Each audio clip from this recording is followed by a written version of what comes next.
नमस्कार, मैं हूं ब्रिज द्विवेदी। कमोडिटीज के इस खास शो मेटल मीटर में आप सभी का स्वागत है। आज के कारोबारी दिन की बात की जाए तो कॉपर, जिंक, एल्युमिनियम में रिबाउंड देखने को मिला है। लंबी अवधि के नजरिए से देखा जाए तो जेपी मॉर्गन कॉपर और एल्युमिनियम को खास करके दो बेस मेटल्स को लेकर काफी ज्यादा बुलिश भी है। ट्रेडर्स की नज़र इस वक्त सितंबर की नॉन फॉर्म पेरोल रिपोर्ट पर रहेगी, क्योंकि आज शाम को ये डेटा रिलीज होना है। देखते हैं क्या कुछ निकल कर आता है। इसके अलावा फेडरल रिजर्व की रेट कट की सिर्फ 30% ही संभावना बची है। ऐसे में रेट कट की संभावना लगातार घटती हुई दिखाई दे रही है।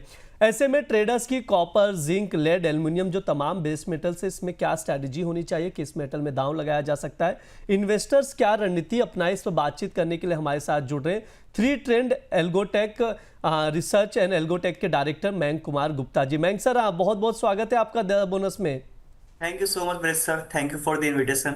सर, सबसे पहले आपसे कॉपर पर राय लेंगे। 1000 के ऊपर कॉपर इस वक्त ट्रेड कर रहा है, 1002 के करीब का भाव चल रहा है। सर, ट्रेडर्स को क्या सजेशन देंगे, क्या स्ट्रेटेजी होनी चाहिए ट्रेडर्स की? सर, कॉपर में चार्ट के अकॉर्डिंग कॉपर अभी भी टेक्निकली बुलिश ही है और मुझे लगता है यहाँ पर बाई ऑन डिप की ही रणनीति अपनानी चाहिए, क्योंकि कॉपर जब तक 980 के नीचे क्लोजिंग नहीं देता, कॉपर का ट्रेंड बाई ऑन डिप का ही रहेगा। मुझे लगता है कि कॉपर में आज कोई डिप मिलती है 996 से रुपए से लेकर 997 तक, तो वहां पर आपको बाई करके चलना चाहिए। स्टॉप लॉस रहेगा 992 का। एंड ऊपर में जो पहला टारगेट आप देख सकते हैं वो 1004 का, दूसरा टारगेट देख सकते हैं 1010 का। जी बिल्कुल। मैं चाहूँगा स्क्रीन पर कॉपर का ट्रेडिंग कॉल शो कर दिया जाए जो सर ने कॉल दिए हैं। बाय ऑन डिप की स्ट्रैटेजी शेयर की गई है, तो दर्शक देख सकते हैं स्क्रीन पर ट्रेडिंग कॉल है, नोट डाउन करके चल सकते हैं। 996 या 997 के रेंज में मिले तो वहां पर खरीदारी करें। 1004, 1010 के टारगेट के लिए स्टॉप लॉस आप लोग 992 का लगाकर चल सकते हैं। सर, लॉन्ग टर्म व्यू क्या रहेंगे आपके? कॉपर को क्या टारगेट लेकर चल रहे हैं एक से 2 साल की अवधि के लिए? मुझे लगता है कॉपर 1100 से लेकर 1150 रुपए तक का लेवल कॉपर में बहुत जल्दी हमें देखने को मिल सकता है, कि कॉपर में एक्चुअली काफी समय के बाद कॉपर 1000 रुपए के ऊपर सस्टेन है और वेल सस्टेन है। मीन्स थोड़ा सा प्राइस डिप करते हैं 10-15 रुपए, फिर अगेन प्राइसेस बाउंस बैक करते हैं। तो अगर कॉपर एक बार 1030 के ऊपर निकलती है तो जो अगर नेक्स्ट उसका पड़ा होगा वो 1100 से लेकर 1150 रुपए तक का नेक्स्ट पड़ा होगा। 1030 के ऊपर ब्रेकआउट इसमें चाहिए हमें बड़े टारगेट देखने के लिए। 1030 के ऊपर ब्रेकआउट चाहिए बड़े टारगेट देखने के लिए। जो लेवल्स बताए जा रहे हैं लंबी अवधि के, उस पर आप लोग नज़र बनाकर चल सकते हैं। सर, एक और सवाल था कॉपर से जुड़ा हुआ। जो इन्वेस्टर्स हैं 900 के भाव पर एंट्री लेकर बैठे, 910, 908 जब रेंज चल रहा था, आपसे बात भी हुई थी उस दौरान। जो इन्वेस्टर्स हैं उस रेंज में अगर बाय करके रखें तो उन्हें प्रॉफिट बुक करना चाहिए या अभी और होल्ड करके रखें? देखिए, जो ट्रेडर्स ऑलरेडी लॉन्ग पोजीशन में हैं, तो मैं उनके लिए एक सलाह दूंगा कि वो क्या करें कि 21 एक्सपोनेंशियल मूविंग एवरेज का चार्ट पे एक इंडिकेटर लगा लें, और जब तक प्राइस 21 एक्सपोनेंशियल मूविंग एवरेज के ऊपर है तब तक प्राइस को होल्ड करके रखें। इसके अलावा वो अगर मैं एक लेवल की बात करूं तो 980 के ऊपर जब तक प्राइस वीकली बेसिस क्लोजिंग नहीं देते इसके नीचे, तब तक कॉपर में एक अप ट्रेंड बना हुआ है और कॉपर में आप ट्रेल स्टॉप लॉस के साथ में पोजीशन को होल्ड रखें। मुझे लगता है कि ऊपर में आपको 1100 रुपए तक के लेवल बहुत जल्दी देखने को मिलेंगे। अगर आप एक इन्वेस्टर हैं तो आप उन लेवल तक वेट कर सकते हैं। जी बिल्कुल। 1100 का लेवल से कॉपर में दिखाई दे सकता है, ये सर की राय है। तो इन्वेस्टर्स जो भी हैं वेट करके चल सकते हैं, होल्ड करके चल सकते हैं। सर, एल्युमिनियम पर क्या राय रहेगी? 265 के करीब इस वक्त ट्रेड कर रहा है। सर, ट्रेडर्स को क्या सजेशन देंगे, क्या लेवल्स दिखाई दे रहे हैं आपके अकॉर्डिंग? देखिए, जिस हिसाब से कॉपर में मूवमेंट हमें देखने को मिला, जिंक में मूवमेंट देखने को मिला, उस हिसाब से अभी एल्यूमिनियम में अभी तक हमें वो मूव देखने को नहीं मिला। तो मुझे लगता है कि अब एल्यूमिनियम की बारी है और एल्यूमिनियम मूव हमें बहुत जल्दी देखने को मिल सकता है। तो 264 के आसपास अगर एल्यूमिनियम मिलती है तो वो एक अच्छा लेवल हो सकता है बाइंग का, जहां पर आपको स्टॉप लॉस लगाना है 262 का, और पहला टारगेट रहेगा 267 का, दूसरा टारगेट रहेगा 269 का।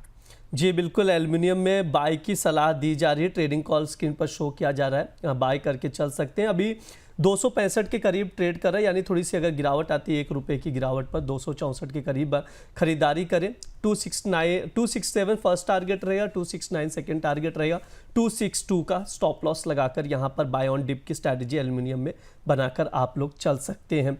सर, जिंक 303 पर ट्रेड कर रहा है। इसमें हमने अच्छी खासी मूवमेंट के बाद हमने देखा एक रेंज में फंसा हुआ दिखा, अभी भी उसी रेंज में है, कोई ब्रेकआउट नज़र नहीं आ रहा है बहुत ज़्यादा।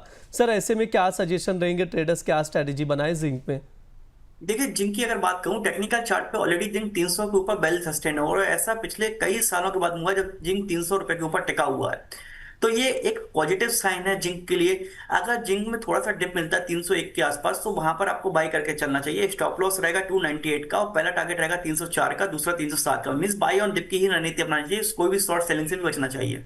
जी बिल्कुल, शॉर्ट सेलिंग से बचने की सलाह दी जा रही क्लियरली। बाय ऑन डिप की स्ट्रैटेजी रहेगी जिंक में, क्योंकि देख भी रहे हम लोग 300 के ऊपर काफ़ी समय से जिंक सस्टेन भी कर रहा है। तो 301 पर बाइंग करनी, 304 पहला टारगेट रहेगा, 360 सेकेंड टारगेट रहेगा, 298 का स्टॉप लॉस लगाकर यहाँ पर आप लोग खरीदारी करके जिंक में चल सकते हैं।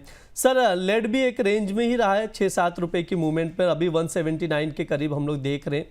क्या राय रहेगी सर लेड को लेकर?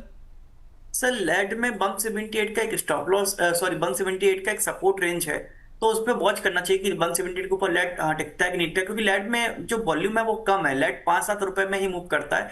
तो मेरी कोई ट्रेडिंग सलाह तो नहीं है, बाकी अगर किसी लेड की पोजीशन है तो 178 का स्टॉप लॉस लगा के यहाँ पर वेट कर सकते हैं।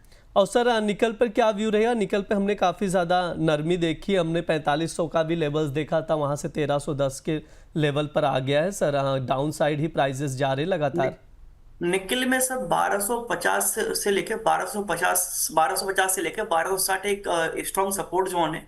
अगर प्राइस उसके आसपास मिलते हैं तो वहां पर 1230 का स्टॉप लॉस लगा के हम बाइंग करेंगे। बट अभी करंट लेवल पे कोई भी यहाँ पे ट्रेडिंग कॉल्स नहीं है। जी बिल्कुल, करंट लेवल पर कोई भी ट्रेडिंग कॉल सजेस्ट नहीं किया जा रहा है निकल में। कॉपर, जिंक और एल्युमिनियम 3 जगह पर बाय ऑन डिप की स्ट्रैटेजी शेयर की गई है, जिन पर आप लोग भी नज़र बनाकर चल सकते हैं। सर किसी को किसी एक बेस मेटल्स में ट्रेडिंग पोजीशन बनानी हो तो टॉप पिक में किसे सजेस्ट करेंगे जिसमें इन्वेस्टर्स या ट्रेडर्स को हिस्सा लेना चाहिए?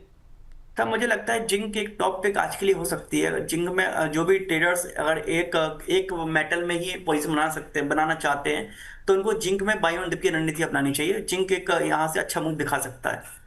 जी बिल्कुल, टॉप पिक में जिंक सजेस्ट किया जा रहा है, तो आप लोग जिंक पर नज़र बनाकर चल सकते हैं। ट्रेडिंग कॉल बताया गया है, बाय ऑन डिप की स्ट्रैटेजी रहेगी, उसके अकॉर्डिंग आप लोग देखकर चल सकते हैं। अभी 303 के करीब इस वक्त जिंक ट्रेड कर रहा है। ये ओवरऑल कॉपर, जिंक, निकल, बेस मेटल्स जो भी है, लेड, एल्युमिनियम, तब सब पर विस्तार से बातचीत की है। जो मैंग सर ने लेवल्स बताए उन पर आप लोग नज़र बनाकर चल सकते हैं।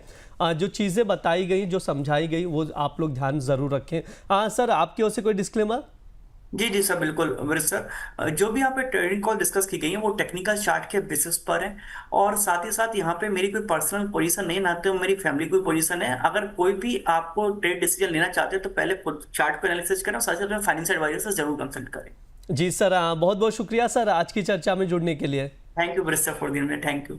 ये हमारा मेटल मीटर शो है। इस दौरान तमाम बेस मेटल्स पर विस्तार से बातचीत की जाती है, उसके फंडामेंटल्स बताए जाते हैं, टेक्निकल चार्ट पे चीज़ें समझाई जाती, सपोर्ट लेवल्स बताए जाते हैं, और जो ब्रॉडर रेंज है वो भी समझाया जाता है। कुछ ट्रेडिंग कॉल्स दिए जाते हैं जिन पर आप पोजीशन बना सकते हैं, हालांकि अपने रिस्क फैक्टर को ध्यान में रखें और स्टॉप लॉस जरूर लगाएं। फिलहाल इस शो में इतना ही।